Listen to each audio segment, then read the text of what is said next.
Bonjour et bienvenue pour cette 283e édition de Un jour un comics, l'émission d'originalcomics.fr qui vous présente les meilleurs comics en version originale, disponible à la nouveauté sur originalcomics.fr. Aujourd'hui je vais revenir sur une série que vous adorez. C'est tout simplement la seconde série Batman Tortue Ninja, mais ça s'appelle Adventures. Ce n'est pas la série qui vient de sortir chez Urban à 10 €, qui vous présente une histoire inédite de Batman et des Tortues Ninja. C'est une seconde série et ça s'appelle Adventures. Pourquoi? Parce que ça reprend les personnages et les graphismes des séries télé Batman The Animated Series et de la série dessin animé des Tortues Ninja. Et pourquoi le comics est en noir et blanc? Tout simplement parce que c'est en Director's Cut. Alors c'est en noir et blanc, il y a quelques couleurs. C'est en fait une réédition du premier numéro. Le premier numéro est toujours disponible sur originalcomics.fr, mais en version crayonnée. Alors je vous montre un petit peu le temps que la caméra fasse le focus. Donc les crayonnés absolument magnifiques de John Somariva, qui a fait un travail absolument dingue, qui a recréé l'univers des cartoons en comics et leur a donné vie et leur a donné surtout une âme, parce que c'est pas tout que de recopier ou d'essayer de faire comme un dessin animé.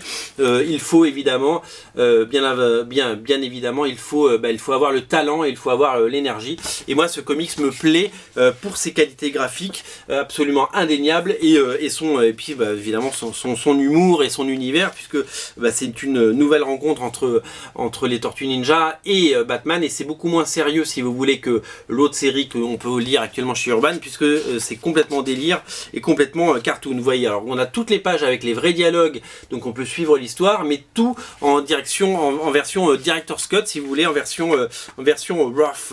Donc on a cette première version et on a également le script, vous voyez, avec les pages en petit en couleur. On a le script original. Le script original est signé, je vous le donne en mille, Matthew K. Manning, un scénariste que je ne connais pas très bien, mais voilà, donc vous avez le script et vous avez tout le travail de l'auteur. Le comics fait une 50aine de pages. À la fin on a les roughs des couvertures. On a vraiment tout un travail où les auteurs nous expliquent comment ils ont fait pour faire cette petite merveille, et c'est vraiment d'une richesse folle. Je vous invite vraiment à sauter dessus. Si vous avez raté la série, il n'est pas trop tard, parce que je vous dis, il nous reste tous les numéros sortis tout simplement. Ils sont tous disponibles à la vente sur originalcomics.fr, donc pour ça vous ne les raterez pas, et puis vous pouvez prendre cette édition en plus. Elle coûte 4,99 $, $1 égale 1 € sur originalcomics.fr, donc tout simplement ça vous coûtera 5 €, voilà, tout simplement, pour avoir un numéro très travaillé et très soigné avec les dessins originaux. J'en profite pour vous signaler que l'épisode 4 vient de sortir, donc si vous avez raté les premiers, sachez qu'ils sont toujours dispo, et vous pouvez dès à présent sauter sur le numéro 4. Sachez que c'est toujours la même équipe d'auteurs, Manning et j'arrive pas à dire son nom, Somariva. Il faut que je retienne le nom de cet artiste qui a du talent à revendre et qui fait vraiment des merveilles. Et voilà, je vous montre quelques pages.